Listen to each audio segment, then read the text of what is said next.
नमस्कार दोस्तों, स्वागत है आपका हमारे इस चैनल धूप धुनुची आरती में।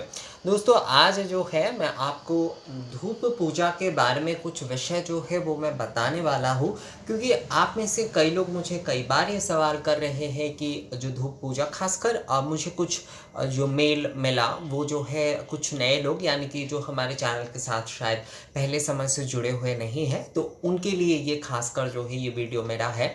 क्योंकि देखिए, जो लोग पहले समय से आप में से कई सारे लोग जो कि ज़्यादातर लोग अभी तक तो बहुत सारे मुझे ज़्यादातर जो लोग अभी मुझे कमेंट्स या मेल करते हैं वो मुझसे पहले समय से ही जुड़े हुए हैं, जब से मैंने चैनल शुरू किया है ये धूप धुनुची आरती जो है। हालांकि उस समय ये नाम नहीं था, दूसरा नाम था, पर फिर भी जो है वो लोग उसी समय से जो है धूप धुनुची आरती भावना के साथ जो है वो जुड़े हुए हैं। तो वो काफ़ी हद तक जो है इन विषयों के साथ जो है वो परिचित हो गए हैं, वो जान चुके हैं। पर अभी जो लोग नए जुड़ रहे हैं उन्हें कई प्रकार के कुछ कन्फ्यूजन हो रहे हैं, और जिस वजह से जो है वो इन सारे विषयों को ना समझने के कारण क्या हो रहा है कि जैसे कि मान लीजिए कि धूप निवेदन हो गया, मंगल धूप हो गया, उसके साथ साथ जैसे कि मैं धूप नैवेद्यम, औषधि नैवेद्यम आदि के विषय में बात करता हूँ, अनुवासन आदि के बारे में बात करता हूँ, तो इन सारे विषयों में थोड़ा कन्फ्यूजन हो रहा है। तो उसे ही जो है मैं इस वीडियो में थोड़ा सहज करके आपको बताने वाला हूँ।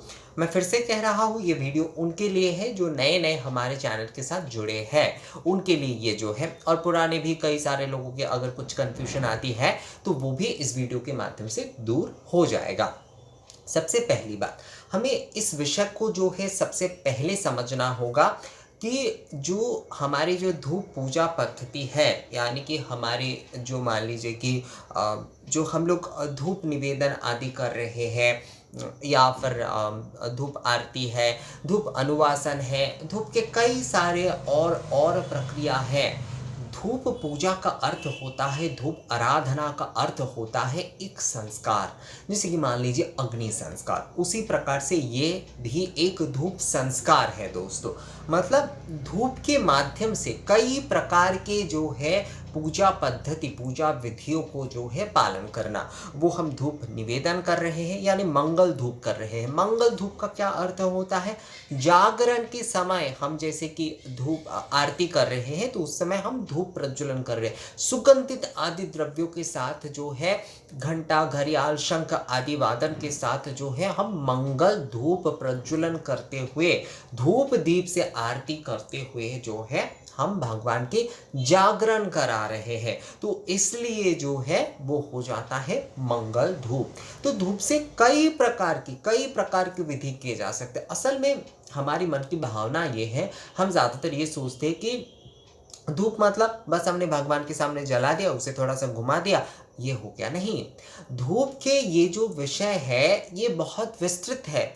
ज़्यादातर हमारे सामने आज हम जो धूप आदि करते हैं वो बहुत ही संक्षिप्त रूप, बल्कि जो है मैं कहूँगा वो संक्षिप्त रूप भी नहीं है। अगरबत्ती जला दिया हमने, धूप बत्ती आदि जला दिए, उसका अर्थ जो है वो धूप संस्कार या धूप पूजन आदि नहीं होता है। वो हमने सुगंध के लिए थोड़ा बहुत कुछ जला दिया मात्र, वो हमने जो है ना वो नियम की रक्षा भी नहीं होती है।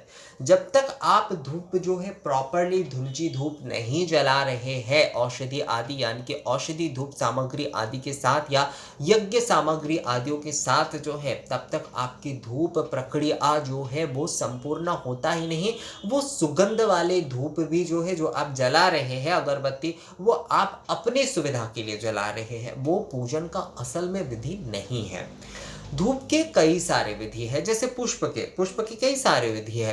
पुष्प जैसे माल्य के रूप में अर्पण किए जाते हैं, अर्चन के रूप में अर्पण किए जाते हैं, पुष्पांजलि के रूप में दिए जाते हैं, और भी कई तरह के, जैसे पुष्प अभिषेकम होता है, पुष्प स्नान होता है, कई प्रकार के पुष्प की भूमिका होती है, चंदन की भूमिका होती है, अक्षत की भूमिका होती है, दीपक की कई सारे, खासकर धूप और दीप की बहुत ज़्यादा भूमिका होती है। जैसे दीप आराधना हो गया, मंगल दीप भी हो सकता है, किया जाता है।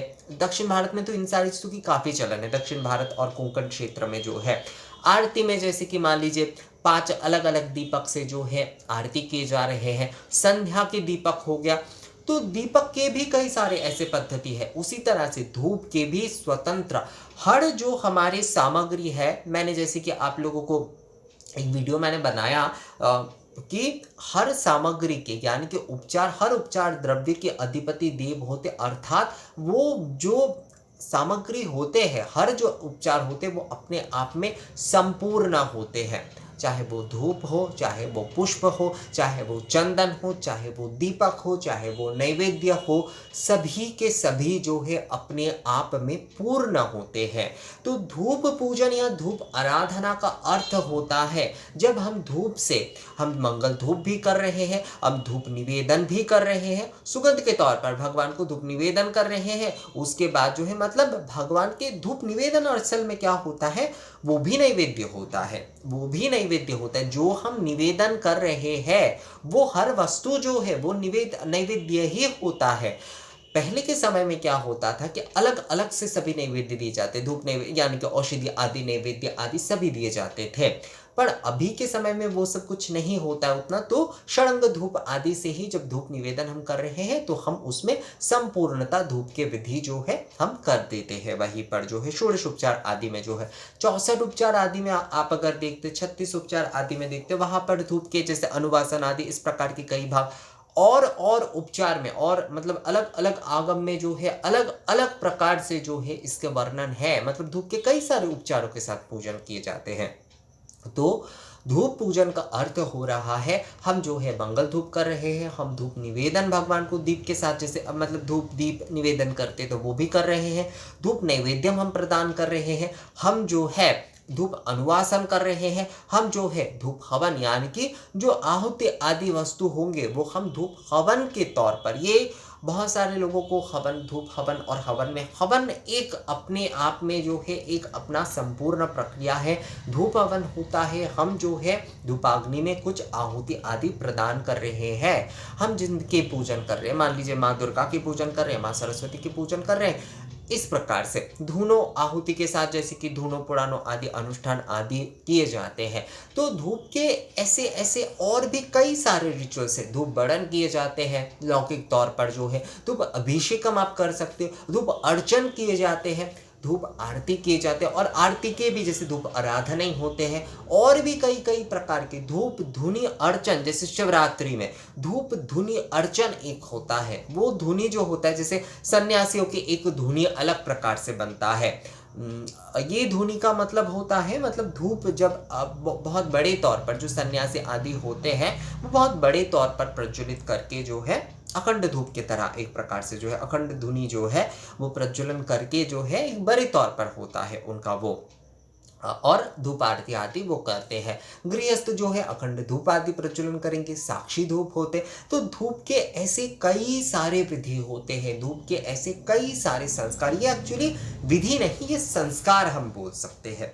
अलग अलग प्रकार से भगवान को हम धूप से जो है अर्चन पूजन आदि कर रहे हैं, उनके आरती कर रहे हैं, उन्हें निवेदन कर रहे हैं, नैवेद्य स्वरूप भी अर्च दे रहे हैं, धूप हम सेवा उनके कर रहे हैं, धूप विलास हम कर रहे हैं। तो हर प्रकार से जो है धूप के अपने जो भी सारे संस्कार है वो अपने आप में स्वतंत्र है, वो अपने आप में पूर्ण है। और हम जो है धूप के इन सारी विधि आदियों के साथ भी, जैसे बहुत सारे समय आप लोगों में से कई लोग पूछते हैं कि धूपोपचार असल में क्या होता है। तो धूपोपचार वो होता है जब आप एक उपचार में, मान लीजिए आप पंचोपचार कर रहे हैं, तो पंचोपचार में उसमें आप जब जो है धूप के कई सारे सामग्रियों के साथ धूप नैवेद्य आप कर रहे हैं, आप धूप निवेदन कर रहे हैं, आप धूप अनुवासन कर रहे हैं, आप धूप आरती कर रहे हैं, तो पंचोपचार में भी ये सारे विषय मतलब धूप के उपचार आदि जब सम्मिलित हो रहे हैं तो वो धूप उपचार हो जाते हैं। एक धूप नहीं हो रहा है वहां पर, धूपों की वहां पर अधिकता हो रहे हैं, कई सारे उपचार के साथ जो है हम धूप पूजन कर रहे हैं या फिर धूप उपचार विधि हम कर रहे हैं, तो वहां पर ये धूप उपचार हो जाता है। बहुत सारे लोग मुझे कहते हैं कि क्या ये शास्त्रोक्त है। तो पहली बात, आप षोडश उपचार में जाइए, आप पंचोपचार में जाइए, आप केवल गंध पुष्प धूप के पूजन में जाइए, आप 64 उपचार में जाइए, 108 उपचार में जाइए, 36 32 किसी भी उपचार में आप जाइए, वहां पर धूप आपको दिखेगा ही दिखेगा। तो जहां पर धूप का उल्लेख है उपचार में, तो ये अशास्त्रीय कैसे हो सकता है।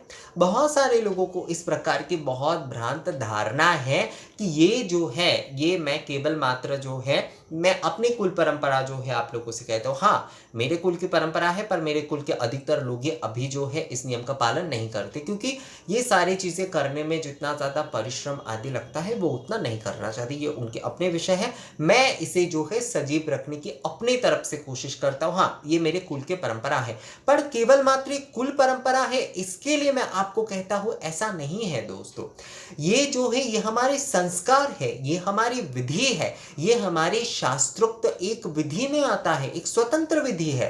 तो इस आराधना, धूप आराधना पद्धति को हम क्यों ना बताएं, क्यों ना बोले। तो शास्त्र में जहाँ पर जो है उपचार आदि विधि में आप अलग अलग आगम में जैसे धूप के और भी कई सारे उपचार आपको मिल जाएंगे। शायद मुझे अब तक उन सारे विषयों में उतना पता ही नहीं है, और उसका भी वर्णन शायद वहाँ पर मिल जाएगा। तो जो शास्त्र में उल्लेख है, जो शास्त्र में जो है, अब देखिए शास्त्र में जिन विषयों का उल्लेख होता है वो प्रदेश के हिसाब से जो है बदल जाता है। जैसे कि साउथ में उसके कई सारे ज़्यादा तौर पर उसे अपनाए जाते हैं, तो उत्तर की तरफ शायद उसके दूसरे तरह से अपनाए जाते हैं, पूरब की तरह उसे अपने दूसरे तरह से बनाए जाते हैं।